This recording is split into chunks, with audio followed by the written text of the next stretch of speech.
সোমবার গভীর রাতে রাজধানীর গ্যান্ডারি ও শ্যামপুর এলাকার আরকে এন্টারপ্রাইজের 2টি গুদামে অভিযান চালায় যৌথ বাহিনী। সেখানে মিলে অবৈধভাবে মজুত রাখা খাদ্য অধিদপ্তরের প্রায় 26,000 কেজি আটা ও প্রায় 16,000 কেজি চাল। খাদ্য অধিদপ্তরের বস্তার মোড়ক পাল্টে নামকরণ করা হয় নুরানি আটা ও চাল। পরে সেগুলো ঢাকা, চট্টগ্রাম, সিলেট সহ দেশের বিভিন্ন স্থানে চড়া দামে বিক্রি করে থাকে প্রতিষ্ঠানটি। এ সময় তেল সহ জব্দ করা হয় আরও কিছু পণ্য। সরকারি ট্যাগযুক্ত আটা ও চাল কিভাবে এখানে এলো তার ব্যাখ্যা দিতে পারেনি অভিযানের সঙ্গে থাকা রেশনিং কর্মকর্তা। যে চালগুলো জব্দ করা হয়েছে এগুলো দেখা গেল যে সব খাদ্য অধিদপ্তরের লেখা চাউলের বস্তা।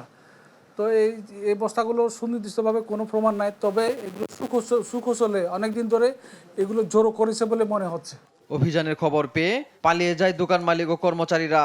তবে এই ঘটনায় একজনকে গ্রেপ্তার করেছে যৌথ বাহিনী। তদন্ত করে জড়িতদের বিরুদ্ধে ব্যবস্থা নেওয়া হবে বলে জানান নির্বাহী ম্যাজিস্ট্রেট।